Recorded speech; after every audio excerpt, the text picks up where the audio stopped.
అందరికీ నమస్కారము. What is the essence of life? జీవితం యొక్క పరమార్థం అంటే ఏంటి అనే దాని మీద ఈరోజు మాట్లాడతాను. చాలామందికి తెలియదు జీవితాన్ని ఎలా జీవించాలి, ఎలా మనము చక్కగా ప్రయాణించాలి ఈ జీవిత ప్రయాణంని. దీని గురించి సంబంధించి ఒక చిన్న కథతో మొదలు పెడతాను. ఒకసారి ఒక చిన్న విలేజ్లో స్వామీజీ గారు వచ్చారట. ఆయన రాకతోటి విలేజ్ వాళ్ళందరూ సంతోషపడిపోయి చక్కగా తయారైపోయి అండ్ స్వామి దగ్గరికి వచ్చి కూర్చున్నారు. స్వామీజీ గారు ఏదైనా మంచి ప్రవచనాలు చెప్పండి, మేమందరం వింటాము అనేసి కూర్చున్నారు.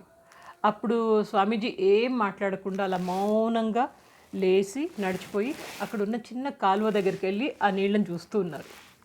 చిన్న నదిలాగా ఉంది అది. ఆ నదిని చూస్తూ అలాగే ఉన్నారు ఆయన. చూస్తూ ఉంటే ఆ విలేజ్లోంచి ఒక అతను అడిగారనమాట, ఏంటి స్వామీజీ అలా చూస్తున్నారు, ఏం మాట్లాడట్లేదు, ఏం అనట్లేరు అనేసి ధైర్యం చేసి స్వామీజీ గారిని అడుగుతారు. స్వామీజీ గారు మీరేంటి, ఏం చేస్తున్నారు, అలా నిలబడి ఆ నీళ్ల వంకే చూస్తున్నారు, ఏమైందండి, ఏదైనా మా వలన తప్పు ఏదైనా జరిగిందా అని అడుగుతాడు. అప్పుడు స్వామీజీ చిన్న చిరునవ్వుతోటి ఈ నీళ్ళన్నీ ప్రవాహమంతా వెళ్ళడం ఆగిపోయాక అప్పుడు నేను ఈ నదిని దాటుతాను అన్నాడు. అప్పుడు ఆ యువకుడు చిన్న నవ్వు నవ్వేసి, స్వామీజీ అది జరిగే పని కాదు కదా, ఆ నీళ్ళన్నీ వెళ్ళిపోవడం అంటూ ఉండదు కదా, ప్రవాహం అలా వెళ్తుండేది, ఎందుకంటే ఇది నది కాబట్టి ఆ నీళ్లు వెళ్ళవు, మీరు ఈ నదిని దాటలేరు అని చెప్తాడు. అప్పుడు స్వామీజీ గారు అంటారు, this is what I want to tell you all. ఇదే నేను చెప్పదలుచుకున్నది. మీరందరూ మీ జీవిత ప్రయాణంలో ఇది అయిపోయినాక నేను సుఖపడతాను, ఇది అయిపోయినాక నేను రెస్ట్ తీసుకుంటాను, ఇది అయిపోయినాక నేను అది చేస్తాను, ఇది అయిపోయే విషయం కాదు. మీ రెస్పాన్సిబిలిటీస్ అనేది కంప్లీట్గా అయ్యే విషయం కాదు. ఎప్పటి టైంని బట్టి అప్పటికి రెస్పాన్సిబిలిటీ మీకు పెరుగుతూనే ఉంటారు. పిల్లలు పుట్టారు, పెళ్ళయింది, తర్వాత పిల్లలు స్కూల్కి వెళ్ళారు, కాలేజ్కి వెళ్ళారు, ఏ స్టేజ్లో ఉండాల్సిన రెస్పాన్సిబిలిటీ ఆ స్టేజ్లో ఉండనే ఉంటాయి. కాబట్టి కొంచెం ఎక్కువ తక్కువ ఉంటాయి, కానీ రెస్పాన్సిబిలిటీ మొత్తం కథం అయిపోవడం అంటూ ఉండదు. ఇది మీరు రియలైజ్ అవ్వాలి. సో కాబట్టి stop saying that once if I complete this responsibility I will do this.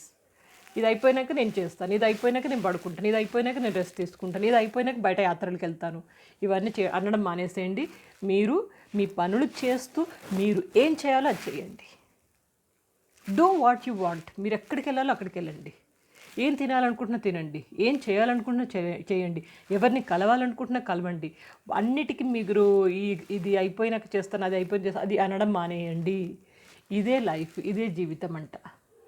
ఇది ఎలా ఉంటుందంటే మన పని మనం చేసుకుంటాం, అంటే మన రెస్పాన్సిబిలిటీ మనం చేసుకుంటాం, మనం చేయాల్సిన ఎంజాయ్మెంట్, మనం చేయాల్సిన పనులను ఇది కూడా చేసుకుంటుంటాం.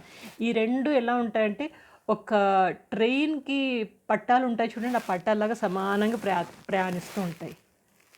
రెండు కలవు కానీ రెండు వెళ్తూ ఉంటాయి, సమానంగా వెళ్తూ ఉంటాయి. మీ జీవితం కూడా అంతే. ఎంత చిన్న మెసేజ్ చూడండి, కానీ దీంట్లో ఎంత అర్థం దాగి ఉంది. మీరు ఎప్పుడైనా ఏం చేయాలనుకున్నా చేయండి, సంతోషంగా ఉండండి, హ్యాపీగా గడపండి. జీవితం అట ఒక ప్రయాణం లాంటిది. Life is a journey and this journey every moment you have to enjoy. ఈ ప్రయాణంలో ప్రతి స్టేషన్ని, ప్రతి ప్లేస్ని, ప్రతి చిన్న మూమెంట్నైనా కానీ ఎంజాయ్ చేస్తూ ప్రయాణించండి. నా ఫ్రెండ్ ఒక అమ్మాయి ఉంది, నాకు చాలా క్లోజ్ ఫ్రెండ్. తను ఎప్పుడూ ఇల్లు ఇల్లు ఇల్లు అని పట్టుకొని ఆ పిల్లలు ఇల్లు అని చెప్పి టైం అంతా అయిపోయింది. ఇప్పుడు తను కూడా 50+ వచ్చేసింది. ఇప్పుడు అంటది తను, దేవి నువ్వైతే చిన్నప్పటి నుంచి చాలా తిరిగావు, మ్యారేజ్ అయినప్పటి నుంచి ప్రతిసారి ప్రయాణాలను ఇదని అదని లైఫ్ బ్యాలెన్స్ చేసుకుంటూ చక్కగా ఎంజాయ్ చేసావు. నేను పిల్లలు సెటిల్ అయ్యారు, పిల్లలు పెళ్ళిళ్ళు చేశాను, ఇప్పుడు వెళ్దామంటే నాకు ఓపిక లేదే, నాకు చేతనవ్వట్లేదు, నా వల్ల కావట్లేదు అనేసి తను ఇప్పుడు బాధపడుతుంటుంది.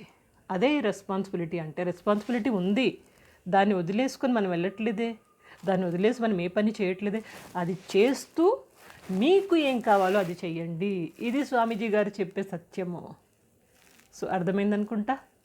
అర్థమైతే తప్పకుండా నలుగురితో పంచుకోండి, రియలైజ్ అవ్వండి. ఇలాంటి టాక్స్ తోటి చిన్న రియలైజేషన్ మీలో కలిగినా కానీ అంతకు మించి నాకేమీ అక్కర్లేదు. So dear friends, start enjoying your life, start sharing your views and start doing your responsibilities also along with this.